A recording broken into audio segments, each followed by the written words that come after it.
Halo Sobat Dunia Cerita, balik lagi nih sama Mimin. Kali ini Mimin akan melanjutin cerita yang berjudul Lelaki yang Tidak Dapat Kugapai. Jangan lupa like, komen, dan subscribe ya.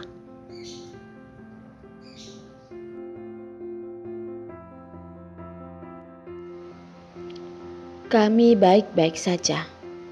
Derek sudah tidur. Hendrik, apakah masalah perusahaanmu sudah selesai? Darlin teringat Hendrik bermasalah dengan Yos karena dirinya. Dalam hati, dia merasa sangat bersalah. Ucapan maaf sampai di dalam mulut lalu ditelan kembali. Hendrik tidak ingin dia mengetahuinya. Kenapa dia harus menambah kekhawatirannya? Suara Hendrik yang lembut terdengar dari dalam telepon. Semuanya sudah beres. Besok Derek akan melakukan operasi. Bagaimana mungkin aku tidak berada di sisinya?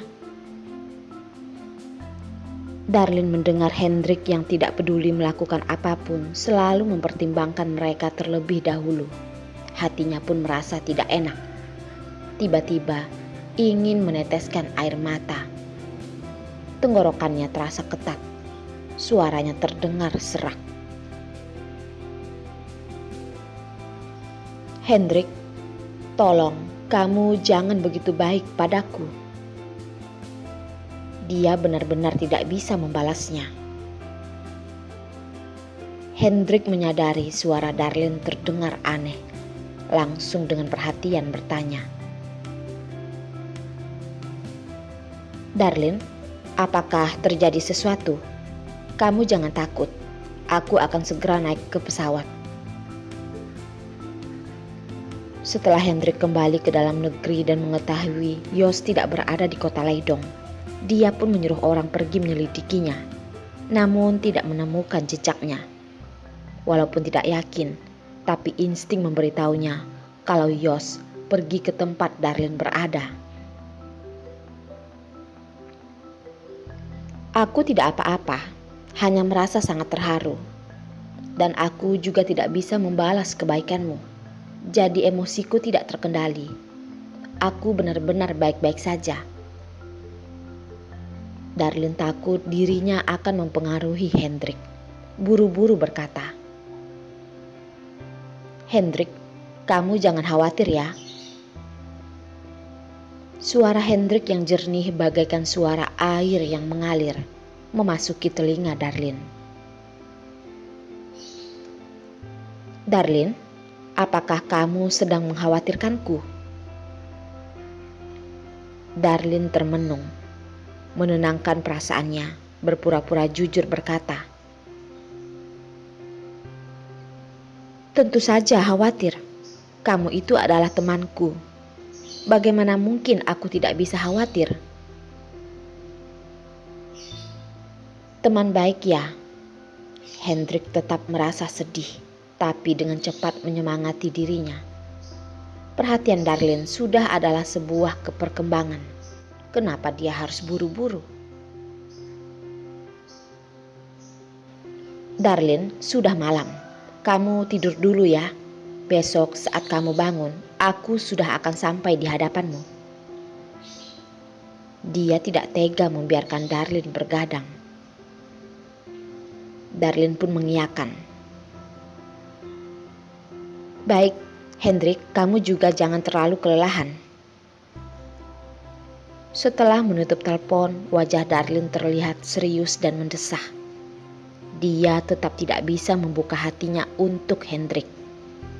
Walaupun hatinya sudah dilukai Yos, tapi bayangan Yos tetap terukir di dalam hatinya. Walaupun dia berpura-pura tidak peduli, tapi bayangan itu tetap ada dan tidak akan menghilang. Bang! Terdengar sebuah suara. Terdengar suara batang pohon menggugurkan daun-daun di lantai. Tubuh Yos pun tidak terpungkiri terkena beberapa daunan. Tapi dia seperti sama sekali tidak merasakannya. sama sekali tidak bergerak. Tatapan gelap itu seperti dilapisi es.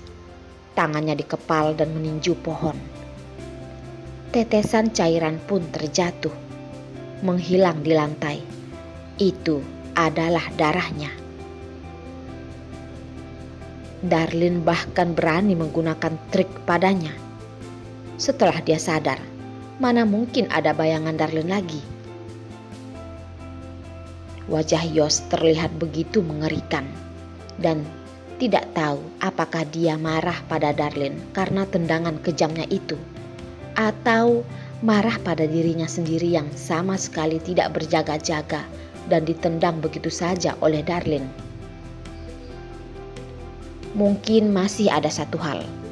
Dia bisa memastikan setelah kali ini wanita itu akan lebih berhati-hati dan tidak akan begitu mudah untuk muncul. Dan juga di luar lingkup dia berkuasa, ingin menemukannya, seseorang juga memerlukan waktu. Hanya takut ke depannya wanita itu akan menghilang tanpa jejak lagi. Setelah begitu lama, Yos juga tidak peduli dengan tangannya yang masih berdarah. Mengeluarkan sebuah rokok dari kantongnya. Di malam yang gelap hanya terlihat cahaya rokok yang kadang terang, kadang gelap, menunjukkan keberadaan seorang pria. Asap menaik dan menutupi pandangan pria yang terlihat penuh makna. Darlin, jangan harap kamu bisa menghilang begitu saja. Di dalam negeri, sekarang masih subuh, langit mulai terang, matahari barusan muncul. Di jalan hanya ada petugas pembersih yang sedang bekerja keras membersihkan jalan. Ada banyak orang yang masih belum bangun. Jane sudah sangat marah dan buru-buru menuju bandara. Hari itu dia sudah bertemu dengan Zoro dan juga sudah mendapatkan alamat yang dia inginkan. Namun dia malah diikuti Zoro. Tidak ada cara lain. Dia hanya bisa menahan rasa tidak puasnya dan membiarkan Zoro ikut dengannya. Ini bukanlah hal yang paling membuatnya marah, melainkan saat dia pergi mencari Yos, menyadari Yos sudah pergi tugas kerja. Tentu saja pergi tugas kerja bukanlah intinya. Intinya adalah tempat yang Yos kunjungi adalah alamat Darlin. Dia mana mungkin tidak berpikir berlebihan. Yang duduk di sisinya adalah tampang orang yang sangat biasa. Pria yang terlihat sangat biasa saja. Pria yang walaupun dibuang ke dalam gerombolan orang juga tidak yakin bisa ditemukan. Hanya sepasang mata kecil dengan kelopak mata tunggal yang terkadang akan mengeluarkan tatapan serigala yang tidak bisa diremehkan. Pria yang terlihat begitu biasa itu adalah pembunuh di kota Leidong yang berada di peringkat pertama. Bukan karena betapa hebat dirinya, hanya karena dia lebih kejam dari banyak orang. Tidak peduli terhadap musuh ataupun dirinya sendiri. Dia selalu begitu kejam. Zoro melihat wanita di sisinya yang marah, seperti membujuk seekor binatang peliharaan. Kenapa? Sudah marah ya? Priamu bahkan lebih dalam dari yang kamu bayangkan. Hubungan antara Jane dan Yos bukanlah sebuah rahasia. Asalkan memiliki keinginan dengan sangat mudah sudah bisa diketahui. Zoro sama sekali tidak keberatan wanitanya menyukai pria lain. Terutama adalah seorang pria hebat. Barang yang direbut dengan cara begitu akan membuatnya semakin puas. Dia adalah orang yang suka menaklukkan tantangan. Jadi dia memiliki kesabaran untuk perlahan-lahan menaklukkan Jane. Yos bukanlah pria seperti itu. Dia pasti sedang tugas kerja. Jane tidak ingin Zoro mentertawainya.